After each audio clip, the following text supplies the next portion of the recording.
You. Yeah, you. Do you know what today is? You don't? Well, I'm going to tell you what today is. Today is when we learn about epicness. Today is when we talk about This Week in Anime! Hello everybody, this is your friendly neighborhood program bringing you another exciting installment of what I liked and didn't like this week in anime. As you can see, new format, so that way you don't have to sit here and listen to multiple different anime reviews that span 10-15 minutes. I'm going to make it all into one little episode, so also in the future when I start reviewing more than these 3 animes, you won't have to watch multiple different things, you only have to watch one. So nice, right? I'm such a nice guy. Anyway, so today we're going to be talking about Kamesamano Enyai no Chiyobi episode 5, Gachemon Crowds episode 4, and also Danganronpa the animation, explaining more of the backstory of the anime, and also episode 5.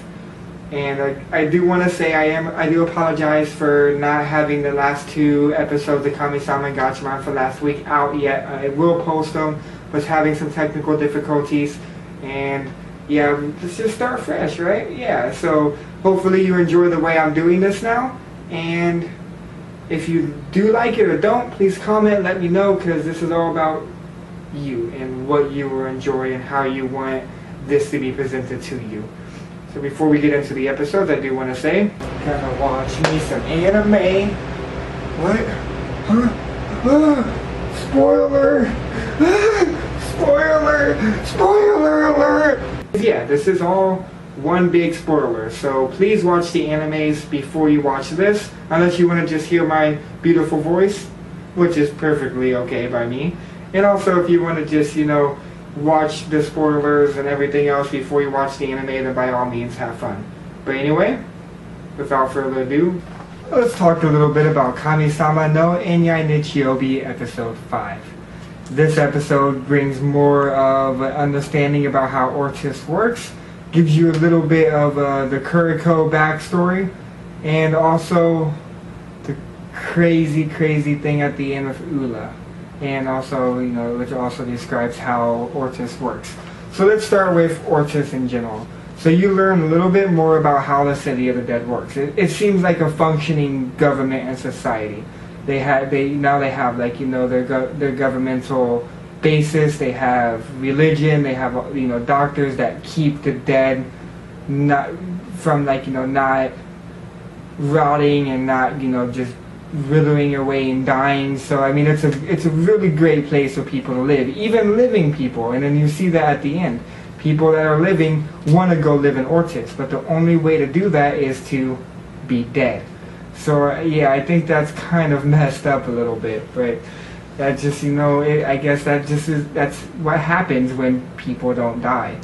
And I don't know, like it's a very unique place, and yeah, I mean I'm looking forward to seeing the rest of the universe, but I am liking this story arc so far. And then the other major thing that happened was the Kuriko backstory. You learn how he was born, how 5 different people all wanted wanted a kid. They had a desire to do so. They went to a witch, and all 5 of those people became, well, pretty much like use their life force in order to make a kid, and that's what Kuriko is. So Kuriko sees himself as being dead because he used the life force of others to be born, and he's 13, but he hasn't really aged at all. He should be at least in his 20s, but he's only aged like 2 years in the past 12, 13 years. So I thought that was interesting. And that's also with the whole Fox and Rex thing, the one person you saw that was 2 people in one. Now you know that you saw the other, the doctor form of her. There's multiple different people. There's 5 people in one body, so you can see 2 people at once. I don't know if maybe at one point you only can see 1. I'm not sure. It's an interesting, interesting character. So I kind of like that. But that also brings up the idea of what other crazy fucked up people live in this universe. You had Humphrey that could never die. You have this now 5 in 1 person. You have I, who's a half human, half gravekeeper.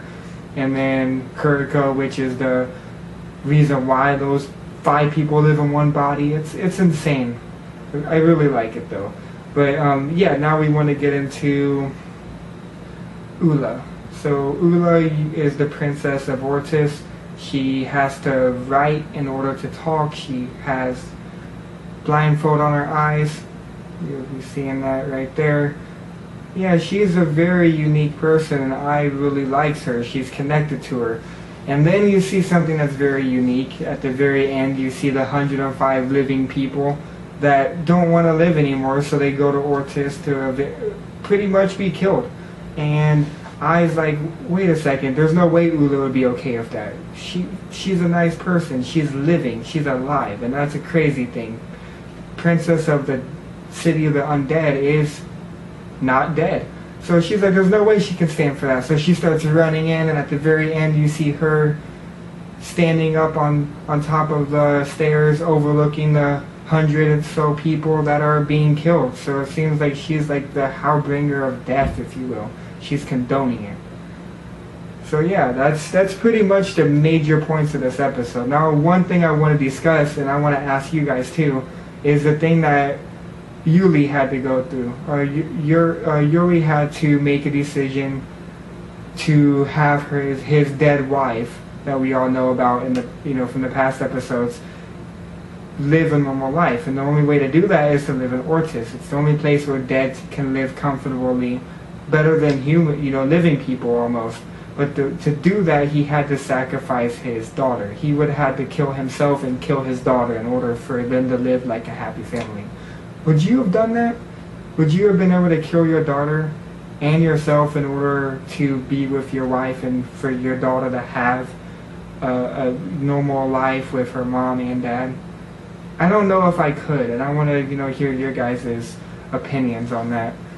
So yeah, that's pretty much the episode, and so far this is a beautiful, beautiful anime. It really is. I love every single minute of it, and I really wish I can still read the light novel, because yeah, this isn't based on the manga. The manga is based on the light novel. So is the anime. So that's why you're getting all this fresh stuff.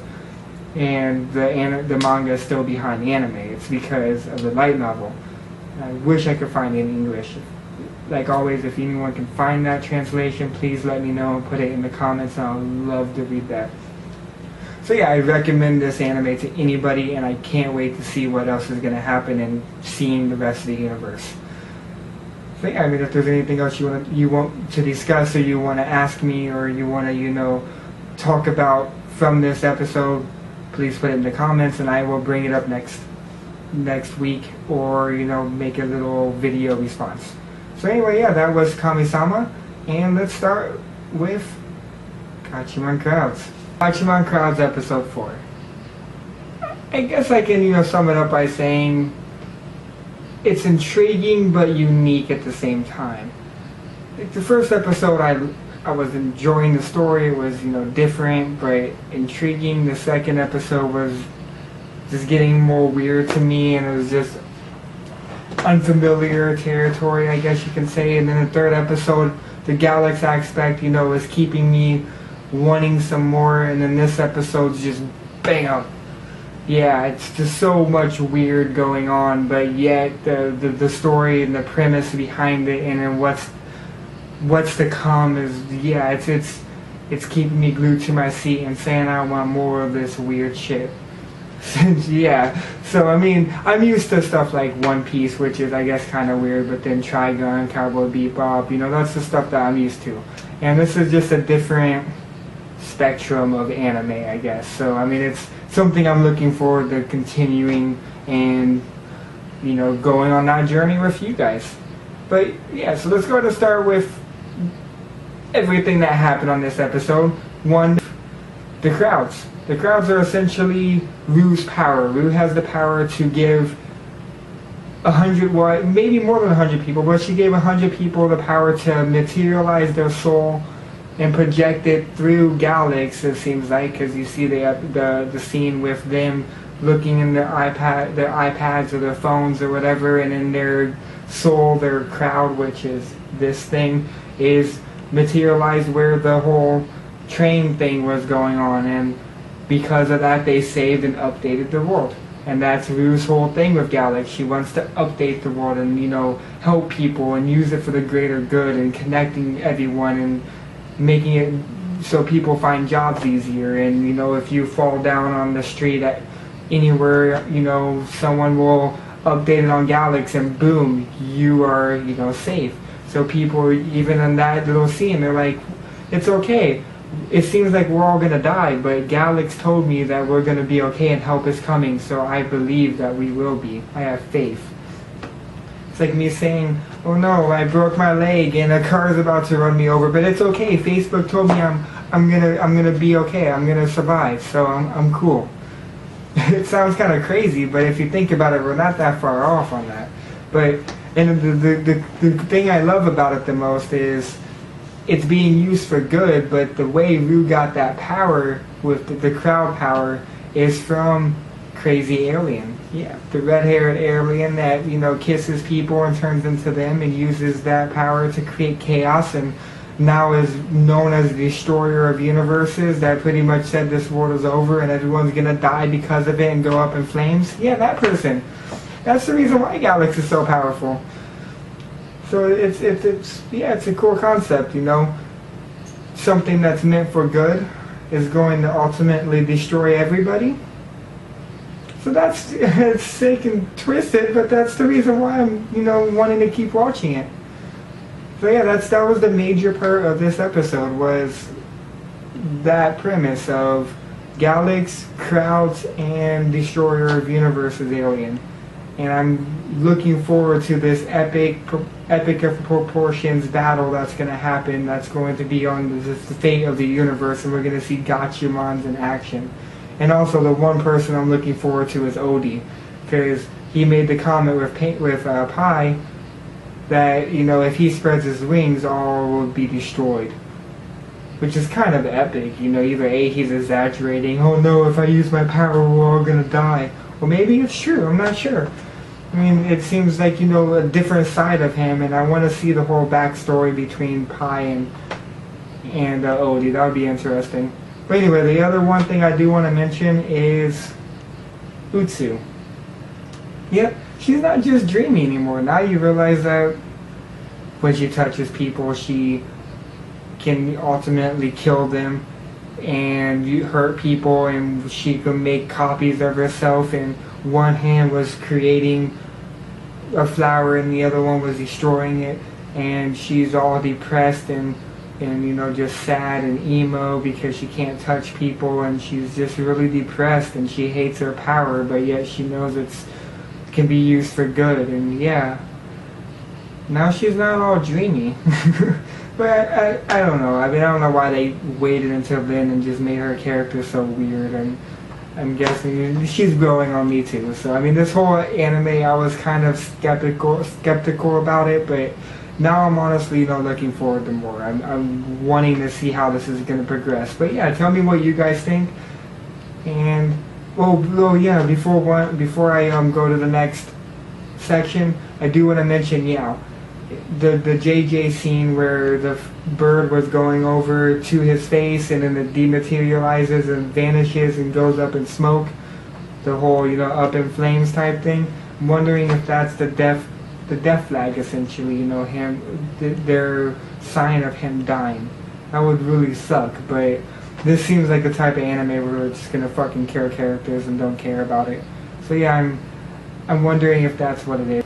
But yeah, I do want to hear what you guys have to say, so go ahead and put your thoughts and opinions, you know, in the comments, and let me know if there's something that I missed that I should have, and like, what the fuck, program, you should have figured that out by now, you should have mentioned that, because there was a lot going on, so I could have missed something.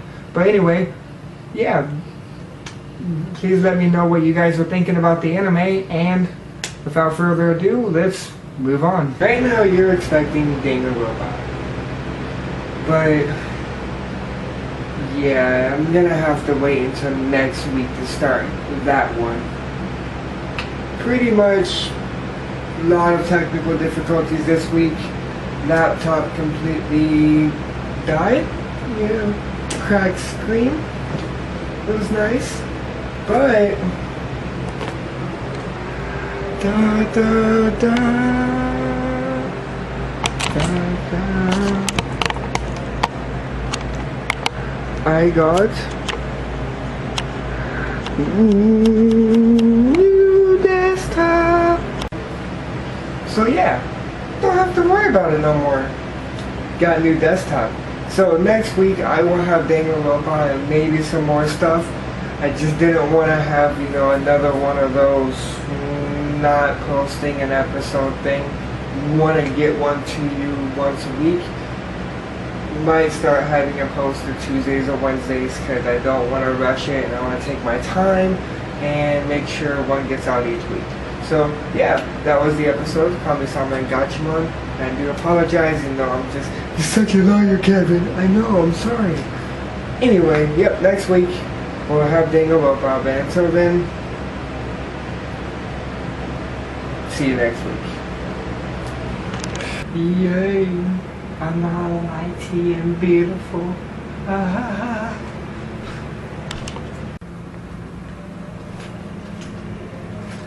Hey everybody, it's your friendly neighborhood program. And again,